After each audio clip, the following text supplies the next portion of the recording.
The final quarter of 2025 saw central banks pivoting toward rate cuts despite stubborn inflation, particularly from tariff pressures in the United States. Growth has softened markedly across developed markets, with unemployment rising and labour markets cooling.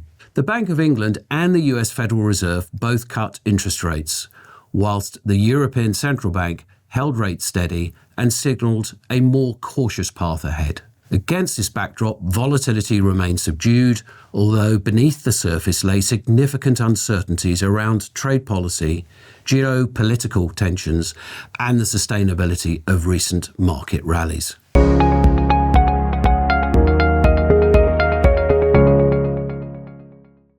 In Q4, global bond markets swung between safe haven rallies and intermittent sell-offs as central banks adjusted course and growth fears waxed and waned.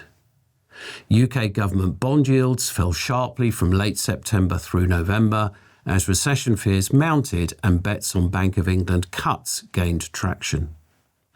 After the Bank of England's December rate cut, longer-dated gilts prices steadied as investors balanced interest rate cuts against the headwinds of poor government finances and weak growth. The spreads in corporate bonds, which is the extra yield investors earn for holding these bonds over holding a safer government bond, remained compressed, trading near their tightest levels in over a decade despite economic softness.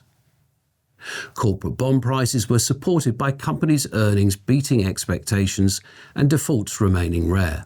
High-yield credit lagged investment-grade bonds in the fourth quarter after a very strong first 9 months of 2025.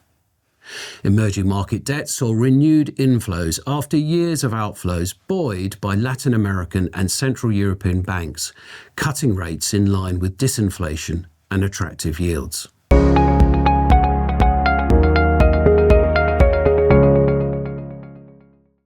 In the last 3 months of 2025, equity markets inherited momentum from an extraordinary Q3.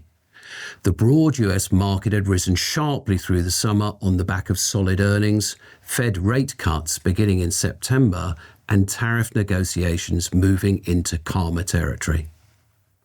The technology sector had led, but as autumn progressed, signs of AI fatigue emerged.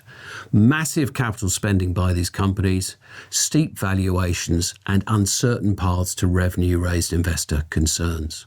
By October and November, money began to rotate from mega-cap technology stocks towards smaller cap and cyclical names. Financial stocks did well over the quarter, and some more defensive stocks, such as utilities, began to look appealing on a valuation basis.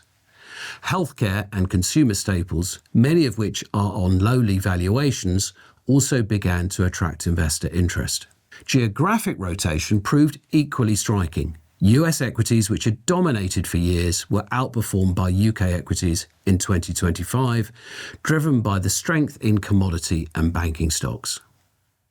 European equities, trading at a substantial discount to US valuations and expected to deliver solid earnings growth in 2026, also found new buyers. Emerging market equities also did well, helped by a weaker US dollar and easing US monetary policy. Company earnings proved resilient and many sectors beat consensus forecasts for third quarter numbers. Valuations across major markets sit around or above historical averages, yet earnings growth expectations for 2026 remains upbeat, hinging on continued monetary easing and tariff resolution.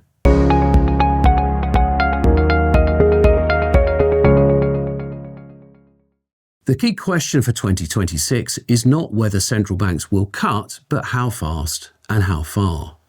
The Federal Reserve faces a delicate balancing act. Labour markets have softened materially, yet inflation remains above target. Consensus points to a pause in the cutting cycle in early 2026, with further reductions dependent on economic data. The Bank of England is expected to continue a gradual easing path, with rates likely reaching a moderate level by mid-2026, depending on wage and services inflation dynamics.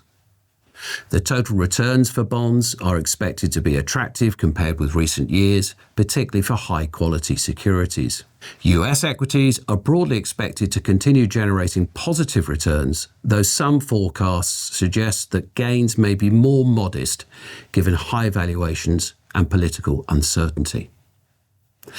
International equities outside of the USA and emerging market equities could benefit from lower interest rates, valuation support, and currency dynamics. For long-term investors, the combination of stretched valuations, policy uncertainty, and geopolitical risk argues for disciplined diversification.